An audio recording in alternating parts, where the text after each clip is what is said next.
In October of last year, law enforcement, my office, and our partners represented on this stage began an in-depth, wide-ranging investigation. That investigation has revealed a broad, underground criminal network responsible for distributing large quantities of ketamine to Mr. Perry and others. This network included a live-in assistant, various go-betweens, 2 medical doctors, and a major source of drug supply known as, quote, the ketamine queen.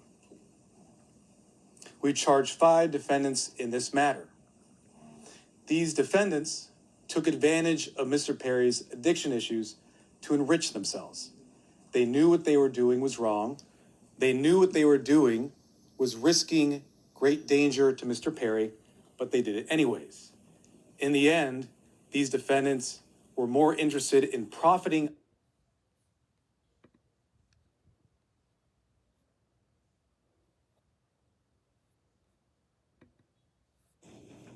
Our office has indicted an officer with the Veterans Affairs Police Department on civil rights and assault charges for allegedly using excessive force against a victim who the defendant struck with a baton approximately 41 times in 41 seconds. Officer Juan Anthony Carrillo is charged with violating the man's civil rights during the incident at the VA's medical center in West Los Angeles. Carrillo is also charged with assault and causing bodily injury. As a result of the beating, the victim sustained injuries that included bleeding and lacerations on both legs. Our Constitution protects all of us from excessive force inflicted by law enforcement officers. And when that standard is violated, the Department of Justice will take action to vindicate the rights enjoyed by all Americans. We deeply appreciate the difficult jobs faced every day by law enforcement officers, the vast majority of whom act with professionalism and integrity. But when an officer acts in a manner that violates the civil rights of another person, we will respond to uphold the rule of law and maintain public trust in our system of justice.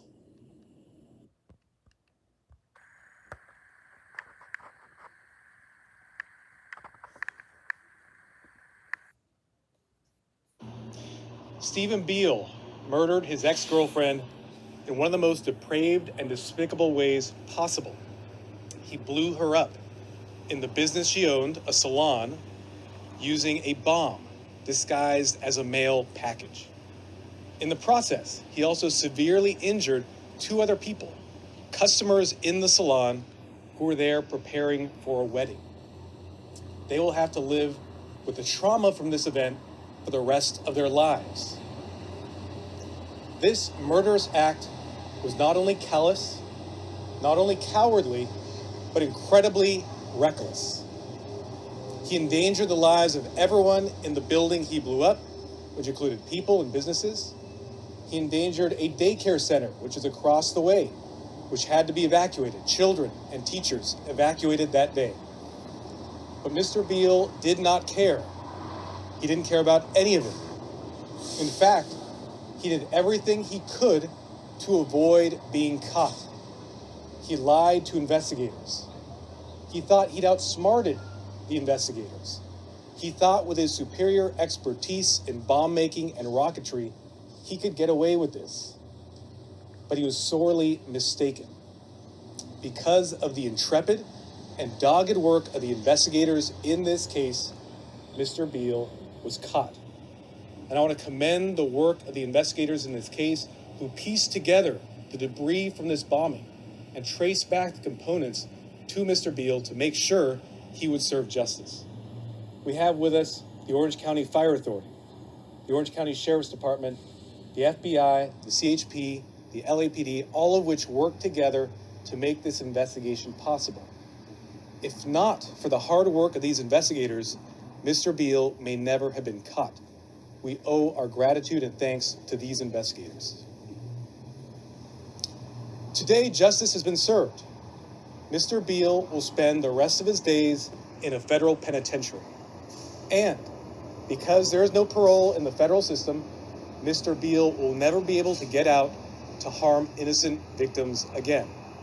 And make no mistake, this is no more than what Mr. Beale deserves. Now, I know that this sentence of life imprisonment will not bring back the murder victim, Iliko Krajniak. I also know that this sentence will not fully heal the trauma suffered by the other victims of this crime. But I do hope that with this sentence, the victims in this case, and all victims in our district, understand that we stand with them. It is my hope that this verdict and also this sentence of life imprisonment sends a crystal clear message that we will not tolerate acts of violence. And those who would commit such acts of violence and think they're too clever to be caught, look at the example of Mr. Beal. We will catch you. And when we do, there will be severe consequences. I'd like to now turn over the microphone to our good partner, Sheriff Don Barnes. Sheriff Don Barnes has been an excellent partner in this case and in many other cases. And again, we thank him and his investigators for the enormous effort and work they did in this case. Thank you.